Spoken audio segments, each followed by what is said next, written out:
Sana all. Magandang araw mga banateros. At eto na nga, pag-usapan na natin ng mga may init na issue at saka mga issue na walang kwenta. Pag-usapan na po natin. Kasi yung ating pong itatalakay ngayong araw na ito ay isang taong walang kwenta. Hindi ko alam kung bakit nangingialam pa sa politika. Alam mo mga kababayan, wala naman pong masama. Kunwari ikaw ay isang artista, isa kang entertainer na mangialam ka sa politika. Pero make sure naman na talagang inaaral mo ang politika, inaaral mo ang nangyayari sa gobyerno. Yung mga kalakaran ba, yung bagang mga definisyon ng mga ahensya, yung mga papaano ba ginagawa ito, inaaral dapat yung bago ka magkomento.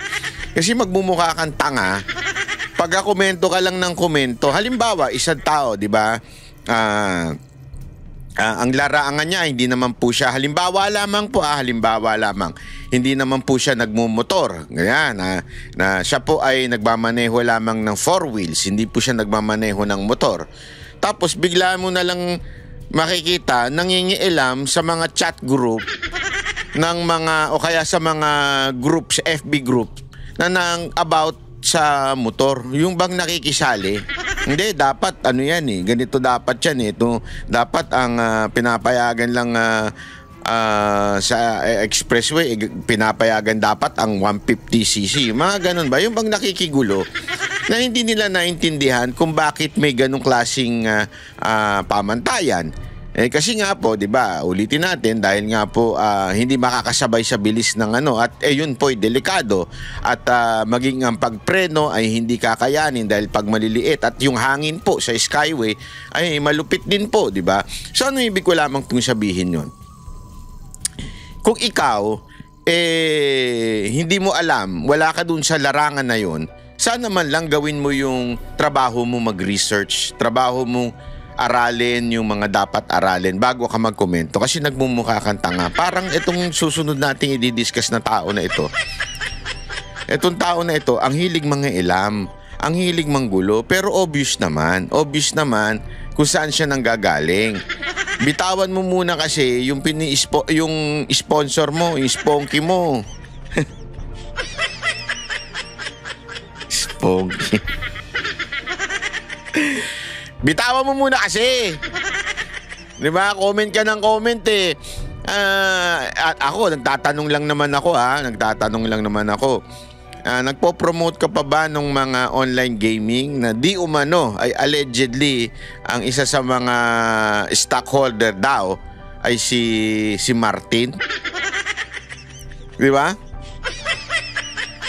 Ikaw ba ay hanggang ngayon nagpo-promote pa rin yan? Ikaw ba ay hanggang ngayon endorser pa rin yung online na casino na yan? Ako, nagtatanong lang kasi napapagalataan tuloy ng taong bayan. Ang dami mong tinitira except si Martin Lucas. si Martin. Di ba? Panoorin natin pakinggan natin itong hirit ng isang artista na wala na naman pong sa hulog. Alam mo, kaya din minsan nasisira ang imahe ng mga artista dahil sa mga katulad mo eh. Nang sa ganon, magkaroon ng sapat na edukasyon ang kabataan. Tama. May drama pa kayong papiano-piano. Sapat na edukasyon para sa kabataan. So they're talking about education. Okay, they're talking about education. Tuloy.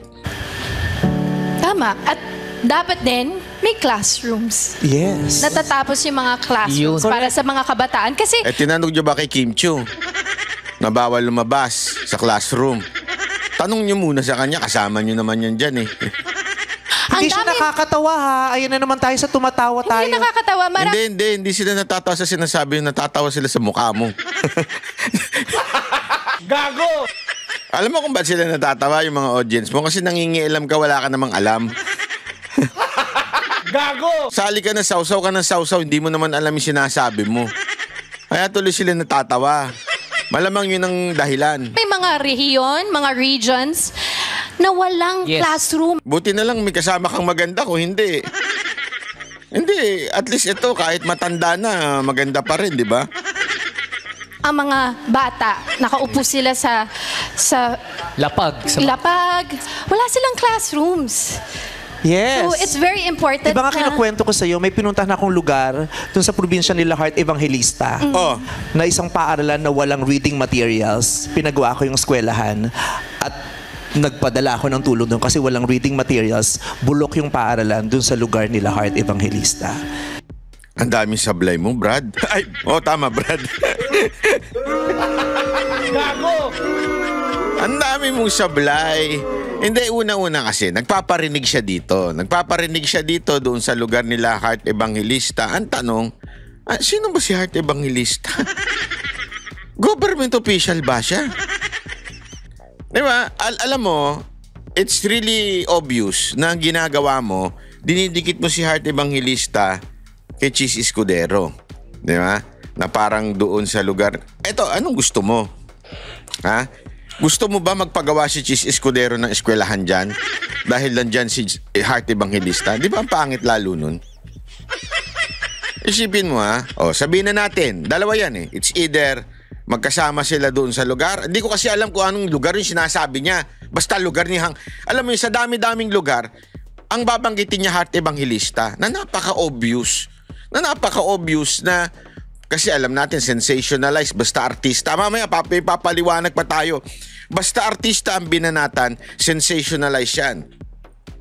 Talagang palalaki ng media yan. Kasi alam mo naman ang mga Pilipino, meron tayong celebrity, parang idol ng mga ganyan. So, alam mo, una, kung yung lugar bang sinasabi mo ay lugar ni Heart Evangelista na hindi lugar ni Cheese Escudero, gusto mo bang ipagawa ni Cheese Escudero yung lugar ni Heart Evangelista? Di ba sablay yun? Ang ina, yung jowa ba o asawa? Di ko alam, basta pinagawa ng mga eskwelahan doon sa kanila. Hindi tama yun Pangalawang instance, sabihin na natin, dalawa silang may eskwelahan. Ibig sabihin, dalawa sila. Same yung lugar nila. Di ba? Na si Heart Evangelista at si Cheese Escudero nakatira sa isang lugar at yan ang tinutukoy mo na walang eskwelahan. Kailan pa naging DepEd Secretary si Cheese Escudero? Kailan pa naging DPWH Secretary? Kasi ngayon, ang usapan is actually sa DPWH talaga daw yan. Pinalilipat sa DepEd para daw maayos na. Actually, pinalilipat pa nga sa local government para maayos na. Ganito lang kasimple yun. Ang layo ng description o masabi nating job description o responsibilidad ng isang senador doon sa tinutukoy mo. Na alam naman natin, without mentioning Cheese Escudero, yun ang target mo. Napapaghalataan tuloy. Alam naman natin kung sinong tumatarget kay Cheese Escudero, walang iba kung hindi si Martin. At si Martin naman, di umano daw, allegedly, merong mga pagmamayari o stocks, o may stock siya, may share siya sa mga ilang online gaming. At balita nga daw, di umano, ay ikaw ay isa sa mga endorser. Tanggalin na natin yung aspect na yon, yung factor na yon, na isa kang endorser ng ganire-ganire kasi alleged lang di ba? Pero obvious naman kung sino ang talagang tinatarget si Cheese Escudero since the time na nagsalita si Cheese Escudero, lalong-lalo na yung sinabi niyang the name that you cannot mention na si Martin Romualdez. Mula nun, talagang matindi na ang atake kay Cheese Escudero. At alam ng lahat yan na si Martin Romualdez ay may mga batang vlogger. May umami na nga isa Yung isa naman, tinuro niya kung sino yung parang mga kasali. Di ba? So, ibig sabihin, merong talagang ganong klaseng grupo na di umano alleged ay binabayaran ni Martin para siraan o ilihis ang kwento, ilihis yung corruption issue sa kanya. Di ba? Vice. Yung style mo parang ganun. Hindi, yung style mo talaga parang ganun. Ilang bilyon ba? Hindi, ako nagtatanong lang naman ha. Hindi ko naman ko inakusahan. Ayoko ko mag-akusan, di maganda yun. Pero ilang bilyon ba? Binabayaran ka ba ni Martin? Yung totoo lang. Huwag na tayo maglokohan. Okay lang naman eh. Artista ka naman, talagang endorser ka eh. Di ba? Ibig sabihin, bayaran ka para mag-endorse ng produkto. Oh, wala namang masama doon. Bakit? Talaga naman, trabaho ng artista yun. Ang artista, bayaran para mag-endorse ng produkto. Tama, mali. Oh, produkto mo ba si Martin Romualdez? Hindi, yun na isang tanong lang. Di ba? Isang tanong lang na baka naman produkto mo rin si Martin Romualdez. Di ba? Baka naman. Baka lang. Hindi, ako, nagtatanong lang naman po ako. Hindi, wala naman po akong masamang intensyon. Kasi may nag-message, sabi sa akin, ayan, si ay isang, ni Martin, sabi sa akin. Sabi ko, talaga? Totoo ba yan? And ang yaman-yaman na nito ni Vice Ganda, di ba? Bantakin mo, nakabili siya ng jowa. Ay, nakabili ng jowa. Sorry. Sorry naman. I mean, nabilan niya yung jowa ng motor, ng sasakyan, at kung ano-ano pa. Hindi nabili yung jowa. Kaya naman, makahusga naman kayo.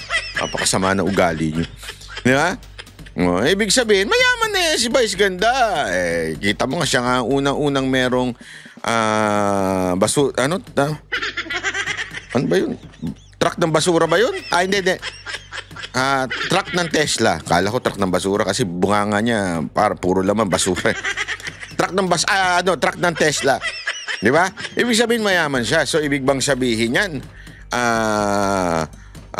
Wala nang ibig sabihin hindi na siya tatanggap ng endorsement. Hindi ako naniniwala dyan. Alam mo kung bakit? Kasi sinasabi nila, ang mayaman ay hindi na yan nagiging sa pera. Hindi totoo yan. As a matter of fact, nasusulat yan. Ang tao ay hindi talaga nasasatisfy. They always want something more. As a matter of fact, when you're rich, yung perspective mo ng more ay mas malaki na. Kasi pagka hindi, ito, walang biro ito kasi galing ako dyan eh. Nung ako ay kabataan ko, wala po akong aircon. Totoo. Ngayon kasi normal na may aircon eh. Di ba? Kasi sobrang nga namang init. Kahit nga nandun ka sa alam mo na, sa laylayan, may mga aircon, mga bahay doon. Doon sa amin, subdivision na to, wala akong aircon kasi, ewan ko bakit, mahirap kami. Ganun lang, simple, wala kami aircon. May asthma ako. So gusto ko magka-aircon kasi yung usok sa labas pumapasok, 'di ba? Yung mga pollen, so sabi ko gusto ko magka-aircon. Wala talagang pera. Hanggang nagtiyaga, alam mo 'yun, nagtrabaho hanggang tumanda, doon na lang ako nagka-aircon. Yun lang yung pangarap ko noon, 'di ba? Pero pag pagtagal, hindi lang aircon ng alam mo 'yun, gusto mo. Syempre may mga iba ka nang gusto, ganito na.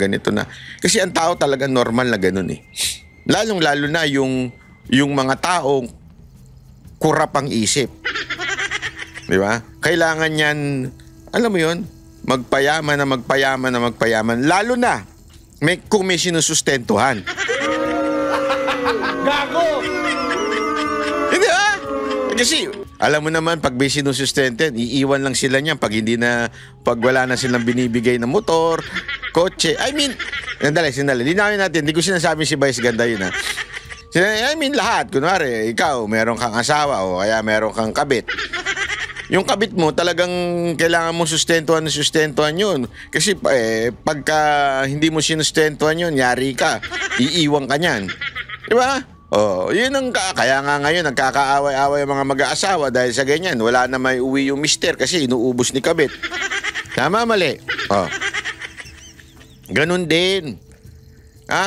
Ganun din po sa pagdating po sa issue ng korupsyon. Kailangan mo talagang masustentuhan yung iyong pagnanais na magkaroon ng pera.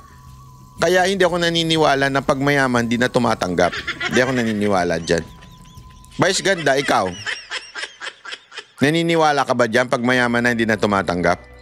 Hindi kasi alam mo, eto lang Huwag ka magtaka na bakit walang eskwelahan. Huwag mo isisi kay Chis Escudero o kaya kay Heart Evangelista. Isisi mo kay Marcos. Ba't di mo mabanggit? Dati binabanatan nyo, ngayon hindi nyo na mabanggit. Dahil pinsan ni Martin? Di ba? Tandaan ninyo ha. Baka kasi mamaya, although DPWH naman ang eskwelahan, okay? Pero baka mamaya sumegway na naman yan papunta kay BP Sara Duterte dahil dati siyang DepEd. Noong 2025, walang nagawa, 22 lang ang nagawa na classroom. Okay? Although, again, DPWH. So, sinasabi ko lang to, baka mamaya sumegway na naman sila. Alam mo naman kahit pagkamatay ng ipis, ay isisisi sa mga Duterte. Di ba? So, tandaan ninyo, 2024, nag-resign si BP Sara Duterte. To be exact, in the month is June. So, ibig sabihin, wala talaga siyang kinalaman doon sa 22 na eskwelahan na tinayo. Ito, panoorin nyo ito. Ano po ang nagawang classroom ng DPWH for 2025? At ilan po yung projected na magagawa po ninyo for 2025? Mr. Chairman, let me just get the information. For 2025 po, ang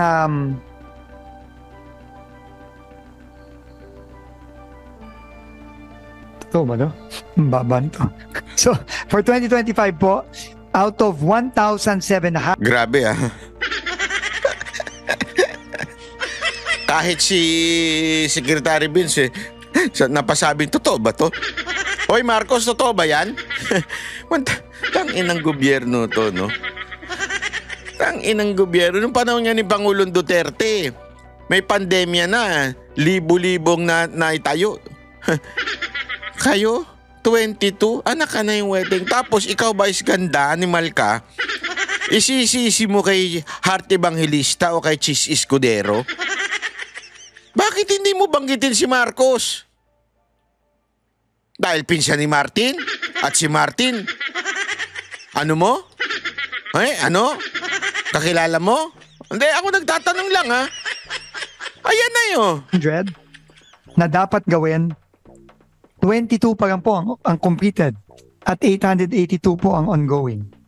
Okay, October na. Seka.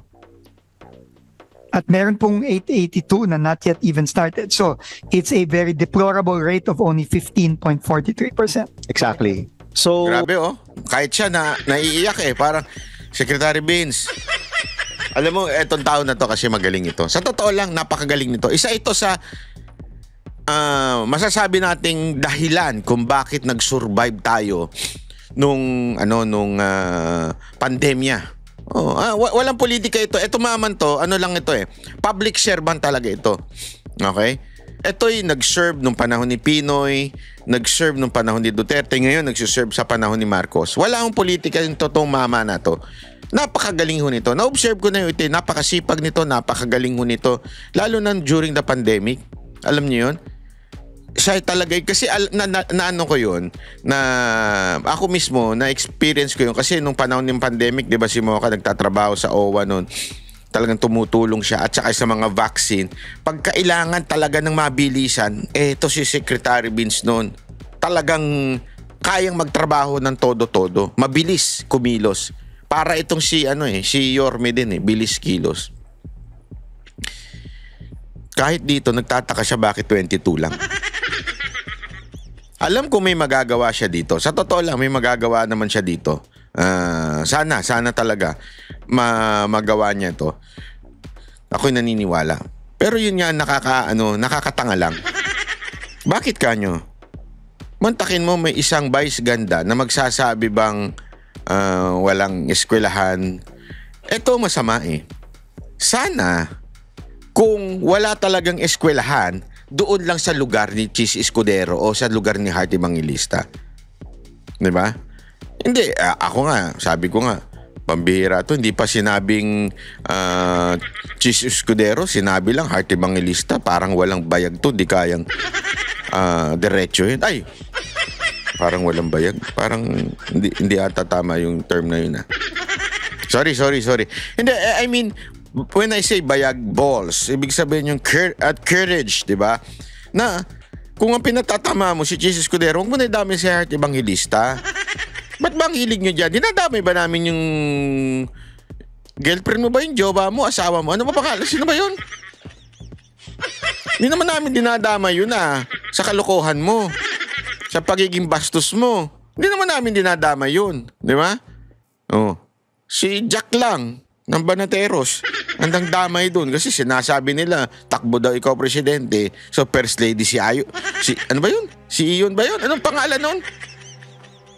Hindi naman namin dinadama yun wag mo na idamay si Ate Evangelista. Ano to? Inggit ka ba dahil siya naging talagang nire-represent niya yung fashion sa Paris? Hindi, kasi alam mo ako nakapunta ako ng Paris Yan sa Paris talagang panalo dyan lalo na yung mga branded na dyan tayo talaga na tingin-tingin ng mga branded na mga gamit. Talagang pag Fashion Week dyan, si Heart Evangelista talaga lumalakad. At talagang pipicturean ng mga tao yan. Talagang malupit ang picturean dyan pagka kay Heart Evangelista. Kilala na yan international. Isipin mo si Vice Ganda yung lumaka doon. Putang ina shit. Puta. Isipin mo na lang. Hindi ako papayag. Hindi ako papayag na siya magre-representa ng Pilipinas. Ibigay nyo na yan sa Thailand. Wag na ikaw magrepresenta niyan. Please lang, parang awa mo na. Hindi. Ako nagtatanong lang yung banda lang kung bakit si bumabanat ka dyan kay Heart Evangelista. Ba't kailangan mo siyang banggitin? Hindi ko maintindihan alam mo yun, style mo bulok. Yung parabagang ayaw mo siyang tirahin ng diretsyo, so pinahagingan mo na lang dyan sa lugar ni Bart Evangelista. Mga ganun-ganun pa yung pagmumukha mo. Sa lugar ni Bart Evangelista. Ano ka? Pabira ka Vice Ganda Kasi napapagalata ang inggit ka pagka ganyan. Hayaan mo na kay Heart Evangelista yung fashion. Hayaan mo na sa kanya yun. Sa'yo na yung babuyan. I mean, babuyan ng sa comedy bar kasi binababoy mo yung mga customer mo. I mean, binabanatan mo. Sa'yo na yun. Ikaw na pinakamagaling mambara. Ikaw na pinakamagaling mambuli sa mga show. Ikaw na. Sa'yo na yun. Ikaw na ang hari. Reyna doon. Diba? Wala nang problema. Ikaw na ang reyna doon sa issue ng yung comedy bar. Ikaw na. Ikaw na ang pinakasikat na... Ako, matindi respeto ko sa mga stand-up comedian. Alam mo kung bakit? As a matter of fact, pag ako gusto kong turuan yung grupo ko, yung mga Mocha Girls na kung paano mag-spiel, how to entertain, sabi ko sa kanila, panoorin ninyo ang mga stand-up comedian. Kasi mga stand-up comedian, matatalas ang isip niyan. Talagang matataba ang isip niyan. Magagaling talaga. May respeto ako dyan. Ang daming mas magaling sa totoo lang kay Vice Ganda. Hindi ako yung hindi panlalait ang puhunan. Kasi si Vice Ganda, mula noon, nag-drums pa nga ako dyan. Kita ko na yung niyan, yung ugali niyan, yung lalong-lalo na sa show, yung panlalait ang puhunan. Hindi ko Kasi sa ibang-iba sa ibang bansa sa Pilipinas. Sa ibang bansa, yung puhunan nila pag sa mga stand-up comedian lalo na nung before, talagang comedy. Sa atin, kukuha ng audience, lalaitin. Hindi ko gusto yun. Parang, hindi naman sa hindi ko gusto. Parang sa akin yun parang maliit na anong tawag doon? Pang beginner. Yun. Yung panlalait lang ang kayang gawin. Beginner lang. Dapat ang comedy, natatawa ka talaga, hindi dahil sa panlalait. Yun lang, sa akin sa tingin ko hanggang ngayon, ganun pa rin si Vice Ganda. Gago! Hindi na umasenso. Hindi, totoo, hindi ho nag-improve. Kaya ang dami na ngayon sumisikat na stand-up comedian kasi magagaling talaga sila. Hanggang ngayon may mga kasabay kami, magagaling talaga Hindi naman kailangan manlait Si Vice Ganda, parang na-stuck na dun Kaya siguro, ang tindi ng inggit nito kay Heart Evangelista, dalawa lang yan Inggit ka siya kay Heart Evangelista o inutusan siya ni Martin na tirahin si Chis Escudero. Ano sa tingin nyo?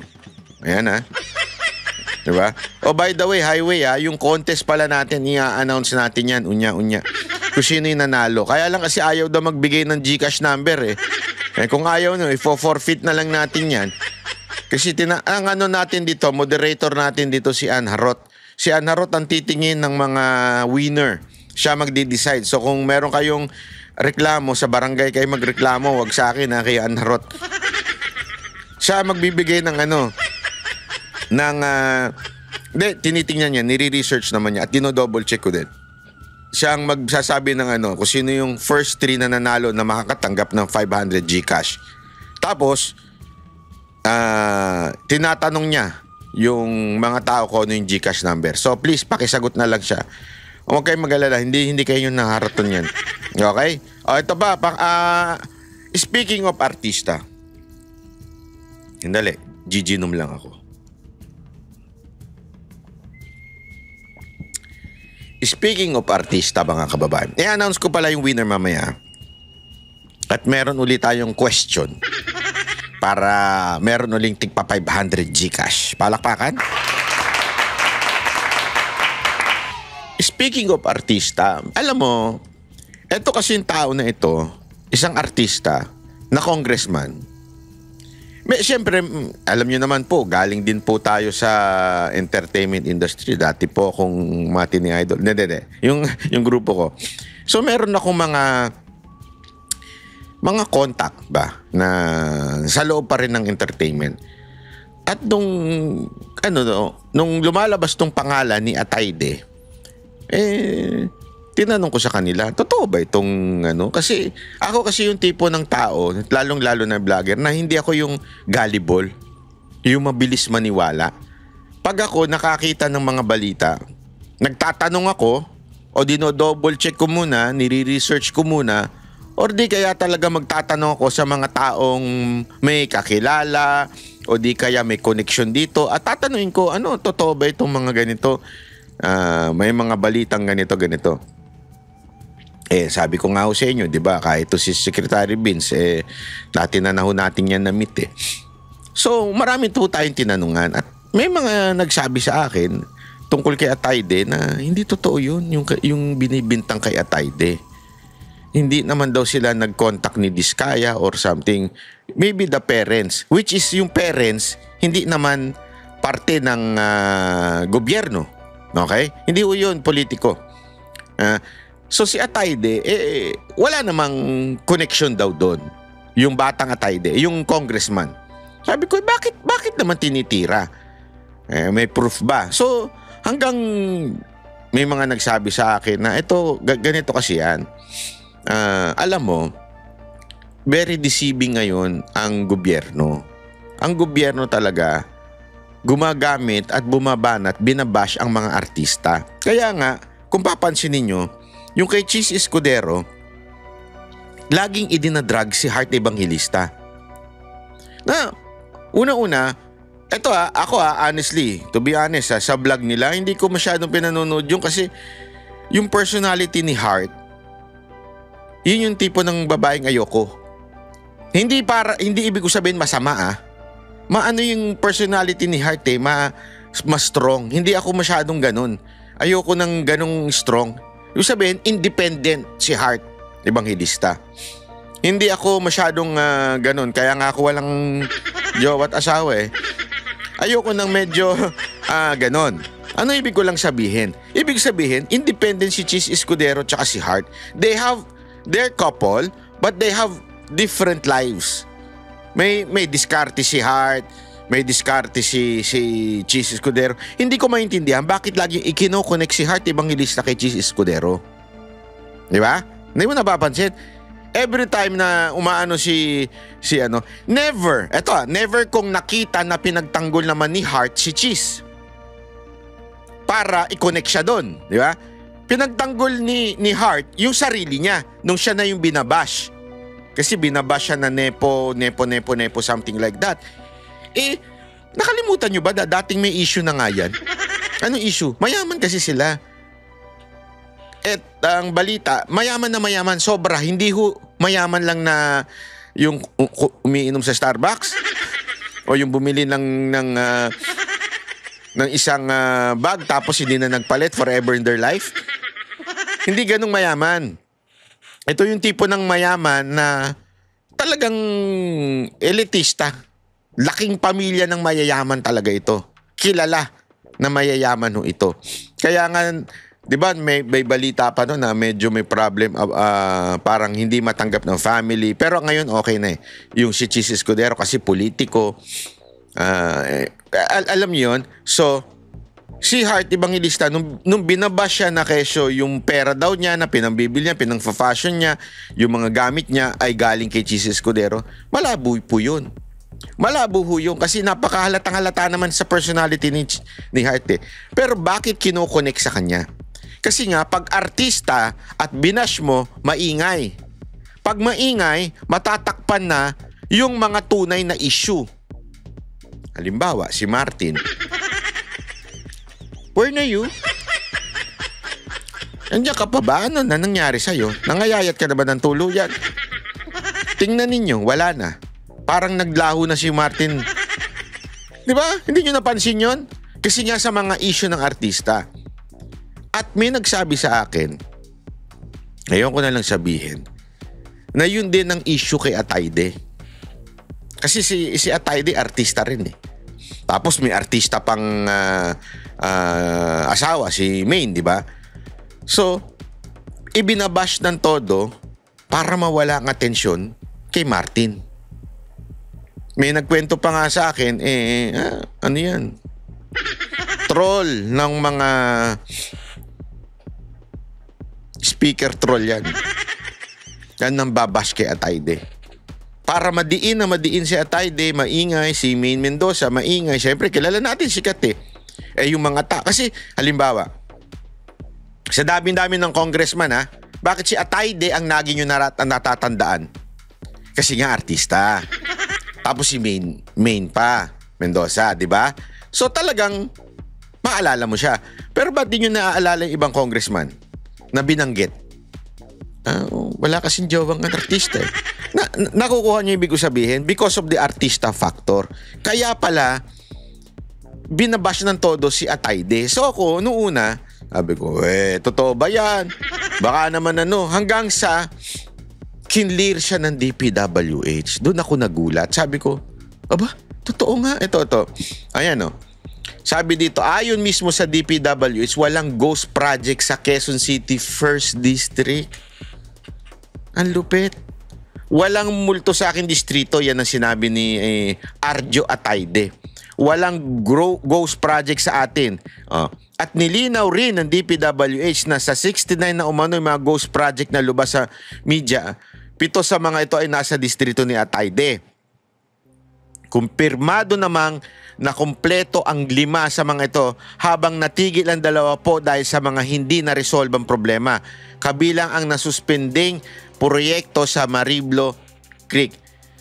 Nakadokumento at meron ding photographic evidence ang lahat ng proyekto. So ibig sabihin, walang ghost project si Atayde. Bakit parang siyang diin na diin? Kasi nga po, idinidikit yung father ni Atayde sa mga Diskaya. Sino ho ba si Diskaya? Si Diskaya lang naman ang unang nagbanggit na may tinatanggap si Saldico at si Martin Romualdez. Yon.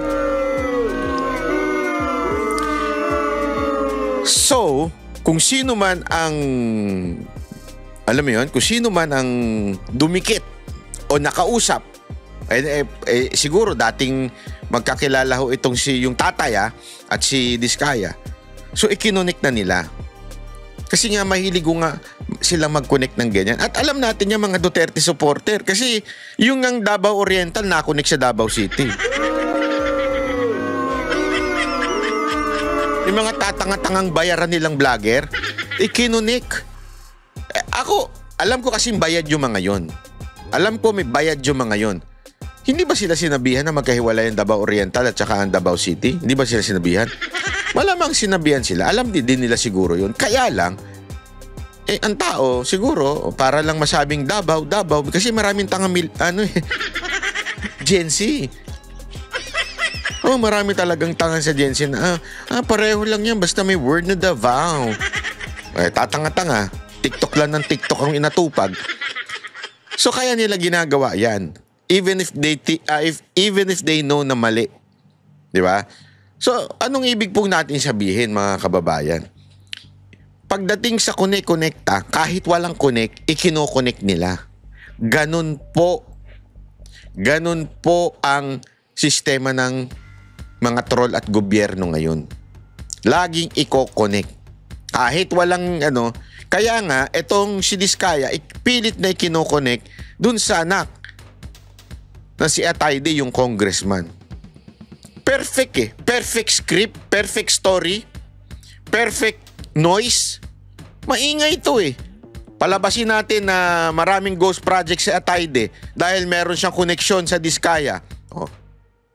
Na-target mo na yung si Diskaya. Oh. So, maingay pa yan. Di ba? So, 2 birds in 1 stone. Tinamaan mo yung dalawa, mag-iingay yan. Pag nag-ingay yan, Martin, digtas ka na naman, animal ka. Gago! Galing Hindi, alam nyo, magaling talaga ang gobyerno na to. Magaling. Mantakin nyo, yung mga dilawan tayo tsaka mga pinklawan, na uto nila, na wag nyong pare-resignin si Marcos kasi kung hindi, si VP Sara Duterte maging president. Gusto nyo ba yun? Nauto nila eh. Magaling talaga mag-ututong mga gobyerno. Buti na lang, marami pa rin hindi ututo. Di ba? Pero ganyan talaga ang dahilan eh. At nako, marami pa po yan. Bukas may papakita tayong mga pictures, pruweba. Kinukuha natin yung mga pruweba. Alam naman tayo, hindi tayo papayag na walang ebidensya. Yeah? Pictures and video ng lugar na yon. Ako sana nga ma-interview natin itong si Atayde, si Congressman Atayde. Diretsuhan with Banateros, Banat ba yun? Diretsuhan, ano ba? Ilang taon na kayo ni Maine? Showbiz pala yung tanungan. Ano nagustuhan mo kay Maine? Yung pala ang tanungan, putang inang yan, hindi pala tungkol sa project. Hayop yan. Ano nararamdaman mo nung si Maine at saka si...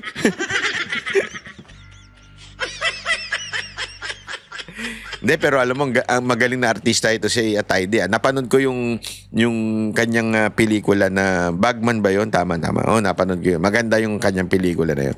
Oh, anyway, ito ba? Pag-usapan naman natin itong... alam ko marami sa inyong mixed feelings about this. Nilinaw naman ng Office of the Ombudsman na nasa mabuting kalusugan si Ombudsman Boying Remulla. Kasunod yan ang paglahat ng kalihim na nagkaroon daw siya ng leukemia matapos sumailalim sa quintuple heart bypass surgery noong taong 2023. Pagtitiyak ng Office of the Ombudsman, determinado sila na panagutin ang mga responsable sa flood control scandal. Ang pangalawang buhay raw ni Remulla ay nagbigay sa kanya ng determinasyon at paninindigan na wala raw siyang dapat ikatakot o kaya'y ipagpaliban. Mga kapatid, Ruth Cabalco, para sa mabilis na pasada ng mga balitang dapat niyong malaman, mag-follow. Alam mo, bakit mixed feelings? Ewan ko sa inyo. Basta mixed feelings ng ibang tao dyan eh. Oh, maraming dyan na parang inaano nila na... Hindi ako, ito lang, simple lang. Alam mo, Secretary Remulla, hindi pala, Ombudsman Remulla, mag-retire ka na. It's not worth it. I'm telling you, it's not worth it. Hindi ka na ganun Even if sabihin na natin na sabi nga nila, ang cancer hindi ho na totally heal yan. Yan po ay bumabalik in a way. And I know that because, diba, nakakwento ko naman na sa inyo. Alam ko yan. Kaya nga, ko sa'yo, mag-concentrate ka na lang sa family mo o mamasyal-masyal ka na lang. Alam mo yun, enjoy life. Diba? Kasi hindi naman na siguro masama na ikaw tumigil na sa politika. Diba? Life is not all about politics. Enjoy your life instead of ruining your reputation. Kasi ngayon, habang tumatagal na nagtatrabaho ka, maalala ka sa kasaysayan na ikaw ang most hated DOJ Secretary, most hated Ombudsman na hindi alam kung paano na-appoint. Alam mo yun? Sirang-sira ng reputasyon mo eh. Ikaw isa sa mga dahilan kung bakit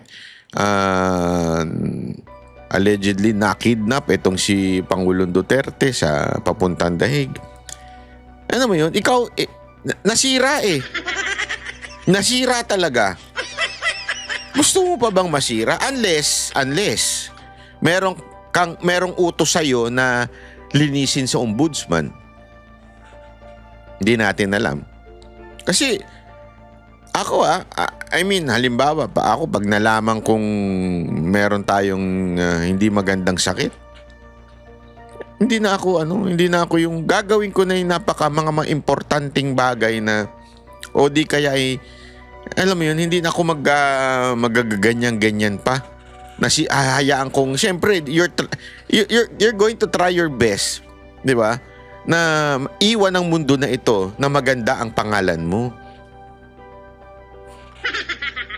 Ganyan? Gusto mo ganyan ang pangalan mo? Ang ina, shit.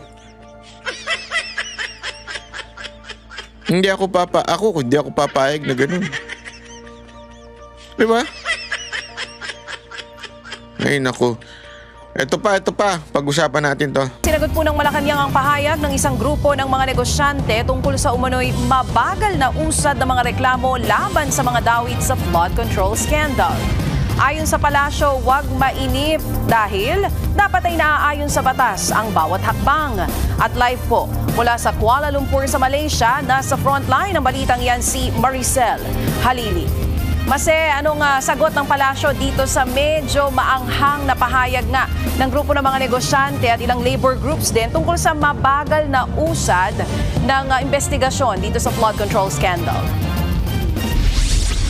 Hanggang dito talaga sa Kuala Lumpur, Malaysia, yan pa rin talaga yung mainit na usapin tungkol pa rin sa korupsyon. Pero bigyan ko lang kayo ng update muna dito sa ASEAN. Ongoing pa rin yung isinasagawang ASEAN Summit dito sa Kuala Lumpur, Malaysia, at kasalukuyang nag-a-attend si Pangulong Bongbong Marcos sa leaders level meeting dito sa Kuala Lumpur. Pero sa sideline niya, nagsagawa ng press briefing si Palace Press Officer Undersecretary Claire Castro. At doon nga natin nahinga ng reaksyon tungkol dito sa pahayag ng mga business groups na bumabatikos dahil usad pagong yung paghahanap ng hustisya laban nga dito sa mga taong involved sa katiwalian. Ang paliwanag dyan ni Yuse Castro, syempre tinitiyak nila na naaayon ang lahat ng kanilang hakbang kung ano yung nakasaad sa batas. Ang sinasabi nga ni Yuse Castro, oo, sinabi ng Pangulo yung katagang mahiya naman kayo sa kanyang sona noong Hulyo. Oktubre na ngayon, papasok na ang Nobyembre, pero marami na rin naman daw nangyari. Kabilang na nga dyan yung mga freeze order doon sa mga ibang involved dito sa sinasabi nating katiwalian. Pero maliban dyan, sinagot din ni Yuse Castro kung bakit nga ba karaniwan ay lookout bulletin lamang nasasama yung mga pangalan at hindi whole departure order. Sabi niya kasi kailangan nga ng kaso sa korte at korte ang mag-i-issue ng whole departure order dahil lahat naman daw tayo may kalayaan na maglayag o may kalayaan na mag-travel. Hindi naman yan pwedeng ipagkait lalo't hindi pa naman nahaharap sa mga legal actions yung mga taong involved. And bukod dyan, nagbigay din siya ng reaksyon dun sa naging pahayag ni Congresswoman Laila De Lima tungkol doon sa pag-question sa pagre-release ng Statement of Assets, Liabilities and Net Worth ni Pangulong Bongbong Marcos. Ang sabi ni Yuse Castro dyan, hindi naman ipinagkakait ni PBBM yung kopya ng kanyang SALN, pero ang gusto lamang nila ay sumunod sa panuntunan na inilatag ng Ombudsman na kung ikukumpara naman daw nung nakalipas na administrasyon, di hamak na mas maluwag naman daw ang polisiya ngayon. Narito ang pahayag ni Yuse Castro. Hindi po agad na pagkabigay po ng complaint, hindi na po dadaan sa preliminary investigation. Hindi po maaaring mangyari yon. Pag kayo po ang nadimanda, sa lahat po ng bumabatikos o nagkikriticize ngayon, pag kayo po ang nadimanda, gugustuhin niyo po ba pagka-file ng complaint, hindi na kayo makalaga o makabiyahe? Yan po ay... Oo nga naman. Tama naman siya doon. Agree ako doon. Kasi kung hindi, kaliwat kanan ng demanda lang gagawin kahit malabo, which is ginagawa ng gobyerno ngayon yan. Totoo, ginagawa ng gobyerno ngayon yan, yung magdemanda kaliwat kanan sa mga kalaban nila. Kaya paano, hindi na makakabiyahe. Kaya agree ako dyan. Okay, agree ako dyan. Pero ngunit datapat subalit. Na? Subalit. Mali iho yun. Ha? Ang inaantay ng taong bayan, simple lang naman, makasuhan yung pinsan. Hanggang ngayon, tutang ina, sa dami-dami ng ebidensya na naglalabasan, witness, wala pa rin kaso. Oh, isa pa yan. Yung passport ni Zaldico, hindi pa rin kinakancel. Yan ang nirereklamo ng taong bayan eh. Diba? Oh, ano pa? Yung sinasabing ICI na independent kuno. Hindi naman nakalantad ang streaming. Kahit sinabi nila, magla-live stream kami. Tapos na. Putang ina, anong gagawin natin dyan? Tapos na eh. Tapos na. Wala na. Nagsalita na si Martin Romualdez dyan. Anong gagawin natin dyan sa live stream nyo? Ito nga kung talaga sincere, ba't di nyo ilabas yung video na yun? Ilabas ang video ni Martin. Yan ang dapat itag eh. Ay hashtag. Ilabas ang video ni Martin. Ilabas ang video ni Martin. Ganon. Lokohan na ito eh. Di nyo ilabas yung video ni Martin. Tapos sasabihin nyo ngayon, due process. Due process pag sa inyo, sa mga kakampi nyo. Pero pag Duterte, walang due process. Kidnapin na yan. Papunta doon sa ibang bansa. Di ba? Tama, mali. Yung kalaban nyo si Villanueva, kalaban nyo si Chis Escudero, wala nang due process eh. Basta ilantad. Kay Villanueva nga eh. Diba? Munti kang pamadali. Munti kang pang mano yung sa ombudsman eh. Ipapatupad daw yung sa ombudsman. Buti na lang. Mahina ang memory nung ating yung ating ombudsman. Kung hindi, madadali pa si Villanueva dun. Tama, mali? Kasi nga, kayo yung due process nyo one-sided. Para kayong mga babae. One-sided ang pagmamahal. Yung lalaki lang ang nagmamahal. Ang babae, namemera lang. Ay, ba't ganun? Grabe ka naman banat ba? Gago! Hindi, kasi kwento sa akin ng mga kaibigan natin niya sa mga tabi-tabi eh. O kaya naman minsan, ito naman minsan senaryo. Yung babae lang ang nagmamahal at nagbibigay ng NMAX. Yung mga lalaki, namamakla ang puta. Gago! Puro one-sided? Ano ba yan? Kayo din po ay mabibiktima kapag wala pong due process. Kala mo talaga totoo, no? Siya kanina nakakuha naman tayo ng kopya ng intervention ni Pangulong Bongbong Marcos sa pagdalo niya doon sa ASEAN-US Summit kahapon.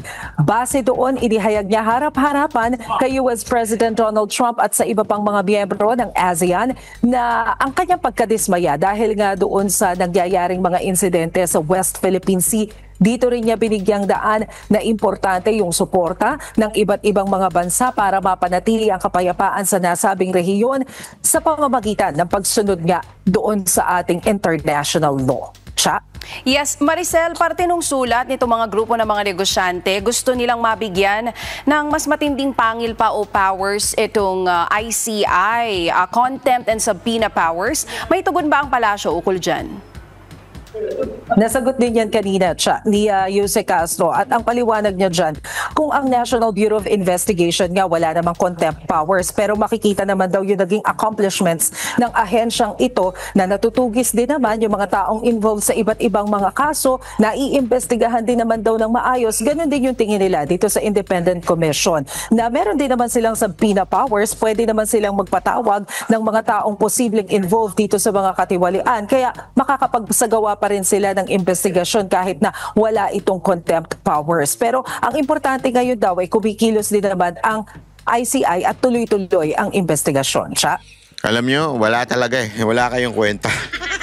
Hindi, wala mangyayari dyan sa mga pautot ninyong ICI. Kaya tuloy, nagagalit na yung taong bayan eh. Alam mo, bukas pag-uusapan natin yung nangyari doon sa ito pag-usapan natin yan bukas ha. Ayan. Noong December 1989, ayan, nakangiti pang lumabas ang diktador ng Romania. Ayan. Pag-usapan natin yan. Hindi, kasi napanood ko ito kay Jay, dinidiscuss niya ito, yung tungkol dun sa Romanian na diktador na tinanggal. Alam mo, ang daming, eto hindi ako nagbibiro nung pinanonood ko ito. Ang daming hawig sa bansa natin. Ang dami. May kulang lang, pero maraming hawig sa bansa natin. Yan po pag-uusapan natin. Pag-usapan na nga natin ngayon yan. Ngayon na natin pag-usapan para madali na natin.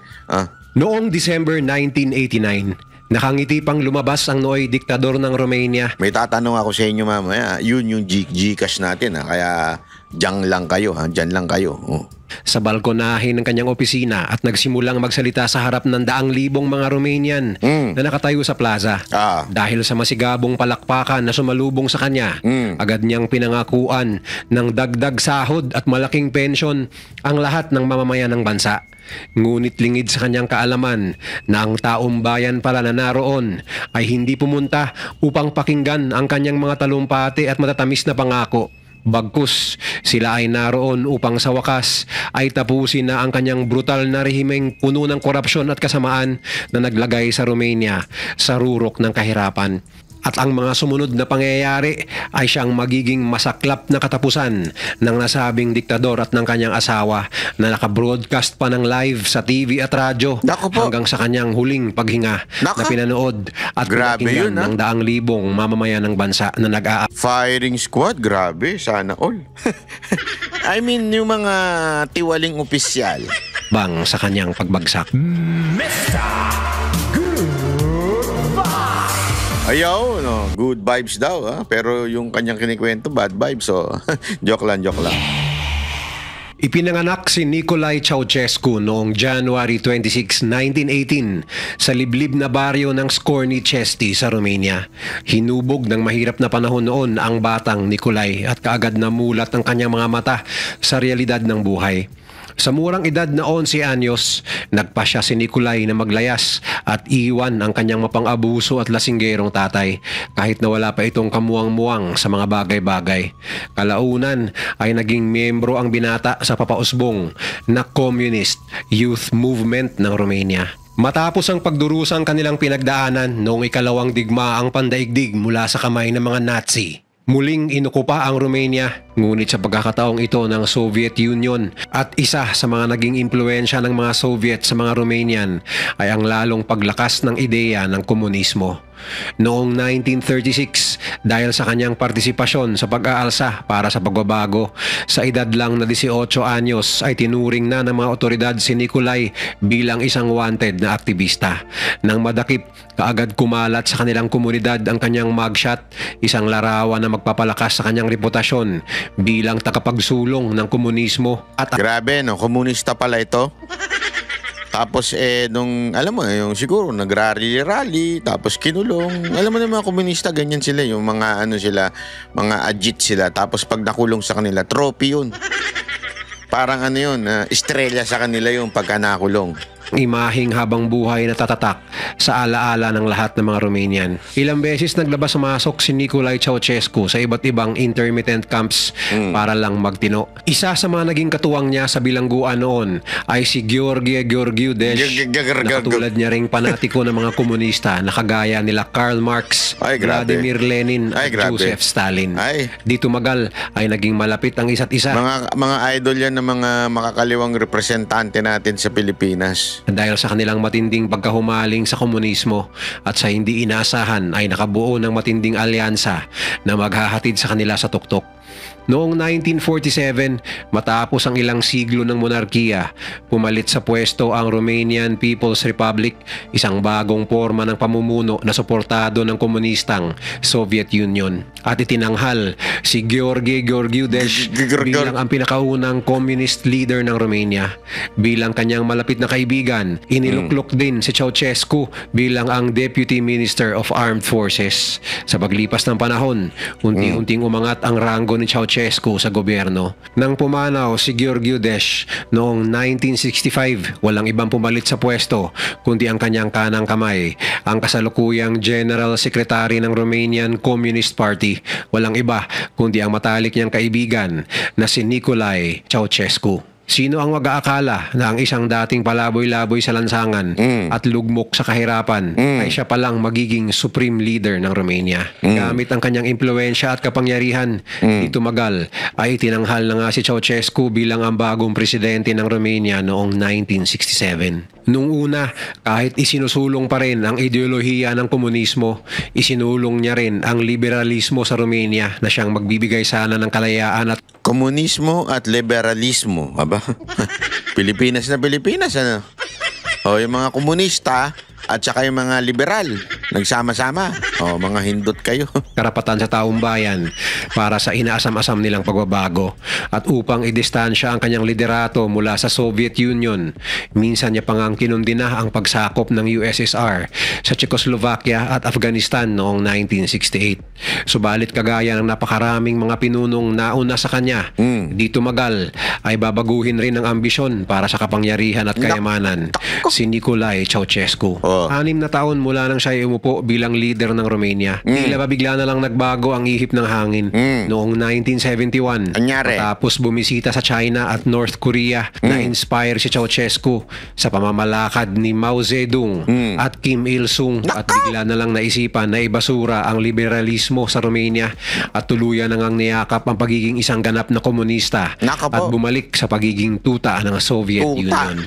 Lahat ng kanyang mga pinangako noon ay bigla na lang maglalaho ng ganun-ganun na lamang. Sa kanyang obsesyon para sa total control sa buong Romania, ang dating tinuring ng karamihan bilang isang bayani ay unti-unting naging isang katakot-takot na diktador.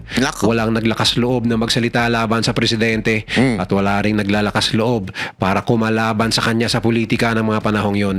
At kung meron man ay kaagad ring inaaresto o di kaya ay pinapatumba ng ipinagmamalaking secret police. Nako, parang meron tayong alam na ganyan na diktador. Nicolae kinakasuhan, pinapakulong. Ceausescu. Hindi umubra ang freedom of speech dahil pinaparusahan at pinatitikom nito ang mga bibig ng kahit sinong may kakayahang ihayag ang kanilang mga hinaing sa publiko.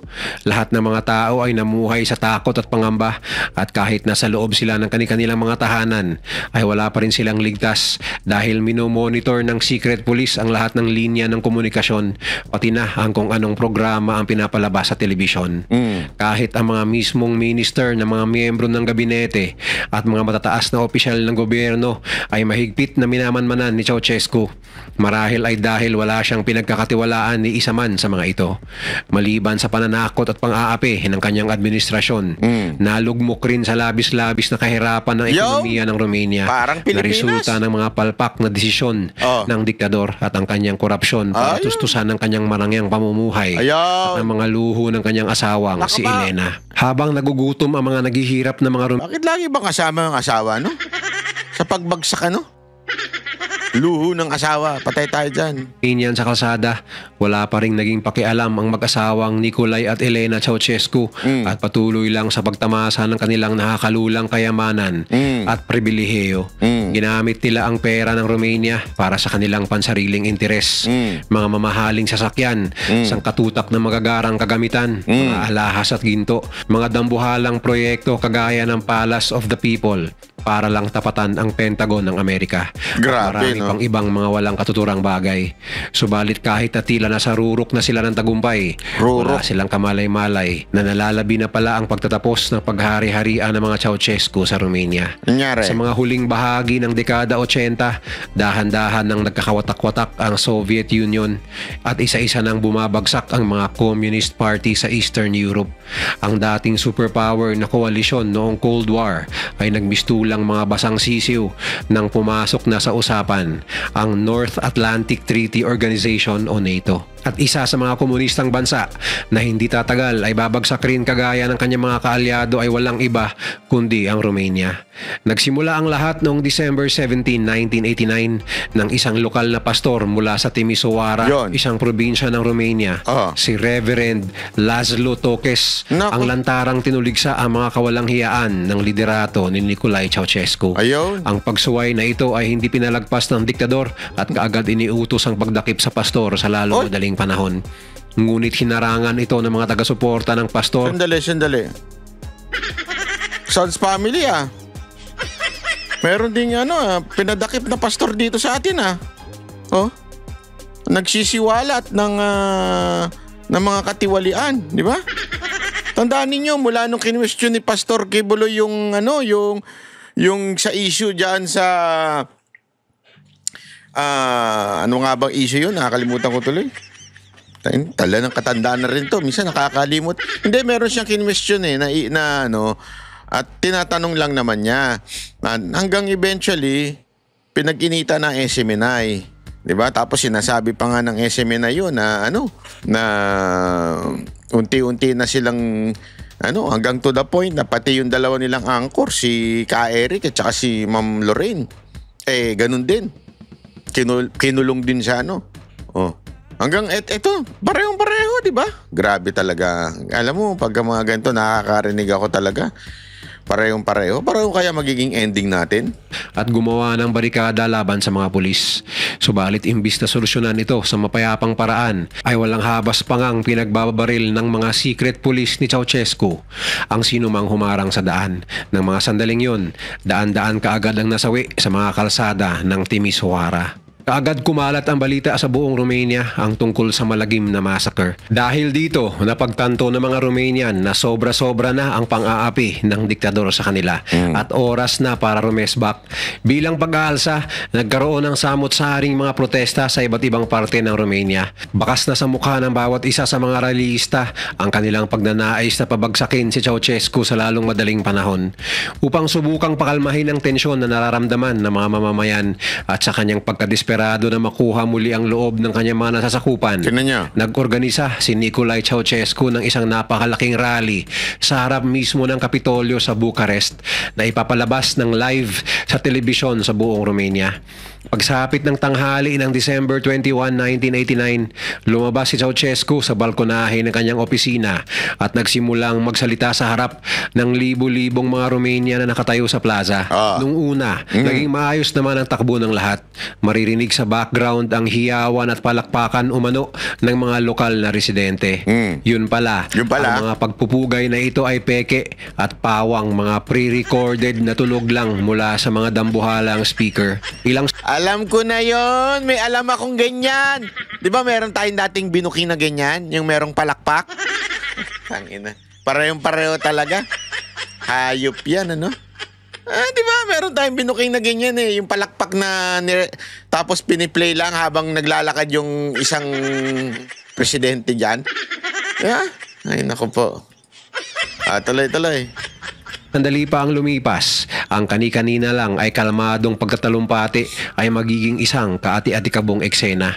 Habang nagsasalita ang diktador sa harap ng kanyang mga nasasakupan, maririnig na lang ang sigawan ng mga tao sa baba, mga sigawan na hindi kasali sa recording, mga sigawan na puno ng galit, kasama ang mga paghihimok na wakasan na ang diktadorya ni Ceausescu. Sa kabila nito, naging kalmado pa rin ang diktador at pinagpatuloy ang kanyang talumpati sa pag-aakala mababago niya ang saloobin ng mga taong bayan, lalo na at nakabroadcast ito ng live sa lahat ng istasyon ng TV at radyo sa Romania. Maya-maya lang ay ipinaalam ni Elena kay Nicolae na may nagpaputok ng baril sa malayo, habang binalaan na rin sila ng kanilang mga security personnel na mayroong mga rallyista na nakapasok na sa gusali. Kahit pinilit ni Ceausescu na pakalmahin ng mga tao, hindi niya pa rin napigilan ang paglapit ng ibang mga rallyista papunta sa kanyang mismong kinatatayuan. Gayunpaman, nagpatuloy pa rin si Ceausescu sa pagsasalita at kahit pa nga pinangakuanan niya ang mga tao ng mas mataas na sweldo at mas malaking pensyon, tila ba wala ng plano ang mga ito na makinig pa sa mga kasinungalingang lumalabas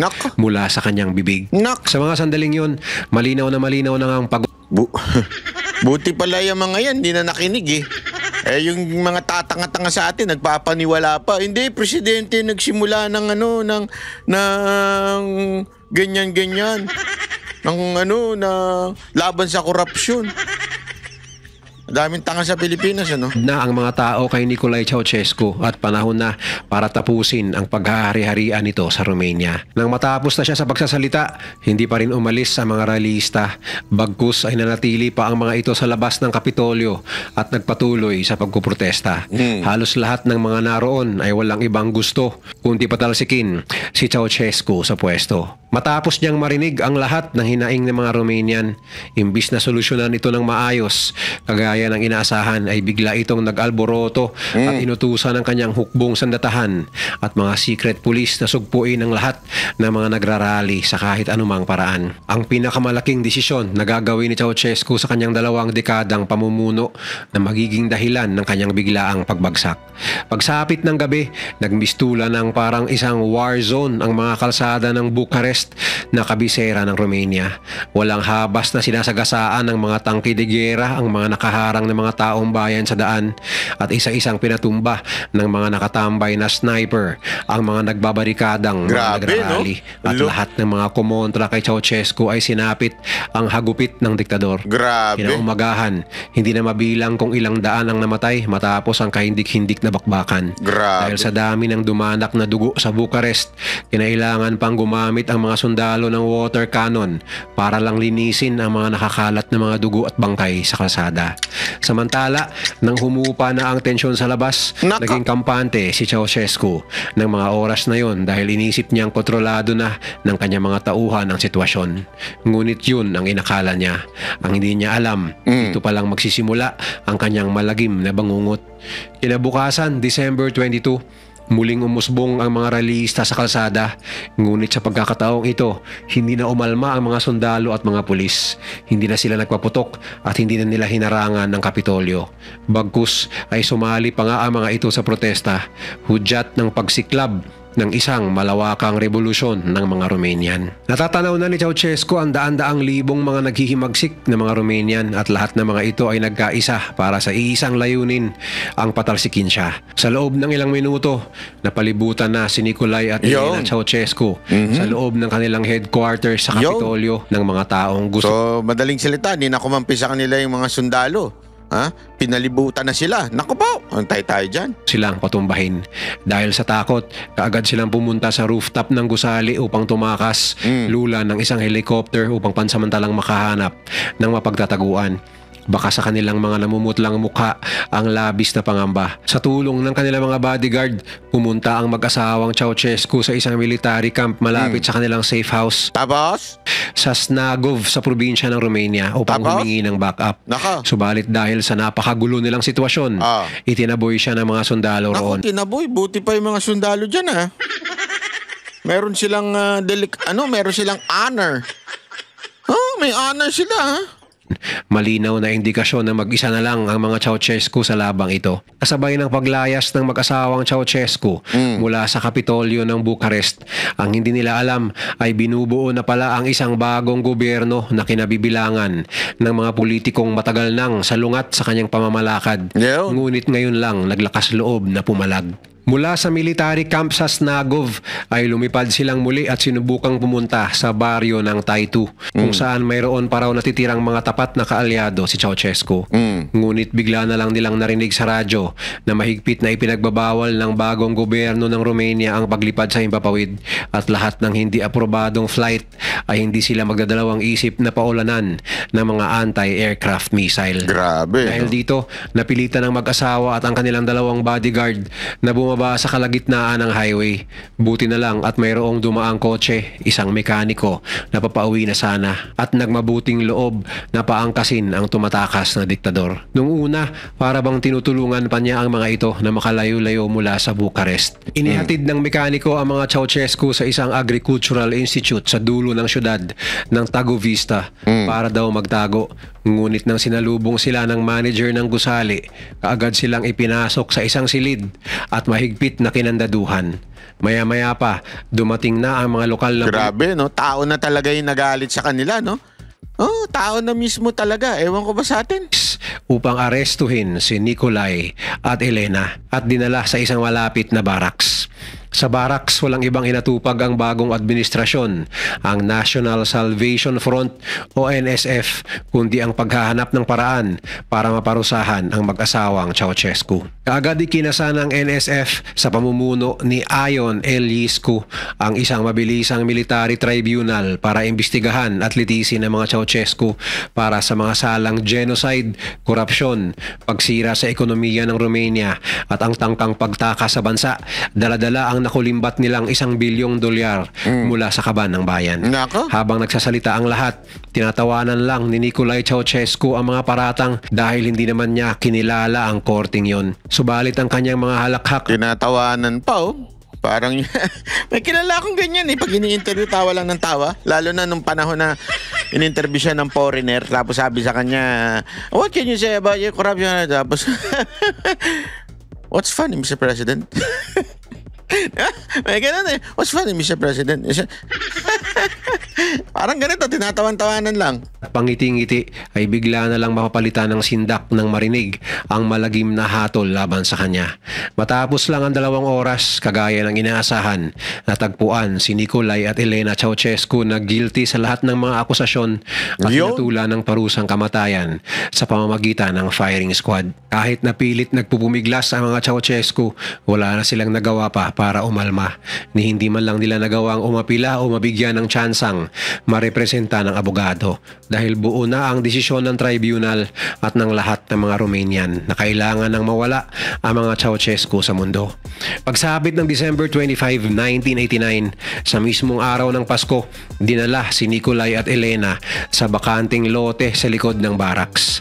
Habang nakatali, nakaharap sila sa firing squad. Grabe. Sa kanilang mga huling sandali, mangyak-ngyak na si Elena sa pagmamakaawa, samantalang nakapagtatakang nanatili lang kalmado si Nicolae kahit na malapit na ang kanilang katapusan. At sa hudyat nga ni Eliesco, pinagbababaril ng mga sundalo ang mag-asawa hanggang sa bumulagta na lang ito sa lupa.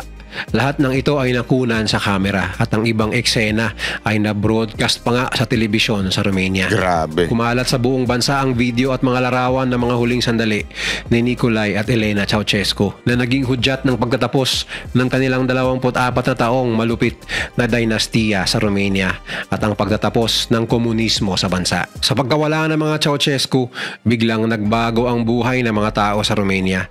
Tuluyan na nilang binasura ang komunismo at sa unang pagkakataon, nagkaroon ng malayang eleksyon ng mga mamamayan noong 1990 kung saan nanalo si Ion Eliescu bilang unang demokratikong pangulo ng Romania. Sa wakas, naramdaman din ng mga Romanian kung ano ang tunay na kalayaan na patuloy nilang tinatamasa hanggang ngayon. Sa Pilipinas, sa kabila ng pagiging isang demokratikong bansa, masasabi ba nating may tunay tayong kalayaan sa kabila ng korupsyon at kawalang hiyaan ng ating mga tinuturing na lider? Walang ibang inaatupag kundi ang simutin ang kaban ng ating bayan. Huwag makatubiling magbigay ng... Ayun. Ang ganda nung ending niya, pero... hanggang kailan? Yan ang tanong. Yeah. Hanggang kailan? Pero, hindi yan ang ating pa-Gcash ngayon. By the way, ito po pala yung... yan. Ito yung mga pangalan nung nanalo sa Gcash. Ayan. Wait lang, ha. Yung isa, lagay natin dito. Uy. Ang problema, pag minemessage na sila ni Ann Harot, ayan yung mga pangalan po, ha? 3 po yan. Nung minemessage na po sila ni Ann Harot tungkol sa Gcash number, ayaw daw nilang ibigay. Hindi naman sa ayaw. Ewan ko kung ayaw o gusto. Basta, hindi daw nila sumasagot. Pakisana. Baka naman gusto niyo sagutin. Subaybayan ninyo kasi ayan po yung unang pa-Gcash natin na tigpa 500. So, nood lang kayo nanood para makatanggap kayo ng 500 na Gcash. Yan yung nakaraan, last week, nung Friday yan. Yan po, tandaan nyo yung pangalan na yan. Minesis na kayo ni Ann Harot, sabihin nyo sa kanya yung Gcash number at isisend ko yung Gcash sa inyo. Okay? Para naman sa Gcash natin para bukas. Araw-araw tayo, may 3 tayong mananalo araw-araw. Ito yung tanong na matindi. Sino? Nako. Unahan to, unahan. Unahan ng type as enter. Kaya kailangan mabilis kayo. Kasi malalabas naman kung sino yung naunang 3 Sino? Yung buong pangalan to, kailangan buong pangalan. Hindi pwedeng Anyway, pinakita naman natin kanina yung buong pangalan niya. Kailangan buong pangalan. Okay? Buong pangalan. Sino itong congressman na ito na siyang ginagamit ngayon para malihis ang issue kay Martin Romualdez? Okay? Sino itong artista na ito? At itong artista na ito, mga kababayan, ay congressman. Ayan, okay? So, buong pangalan niya ilalagay nyo dyan, ha? Para ano? Tapos, may 3 mananalo. Unang 3 magsasabi ng buong pangalan nitong congressman na ito. Di ba? So, sino yon? Okay? Maraming salamat po. Kita-kits ulit tayo.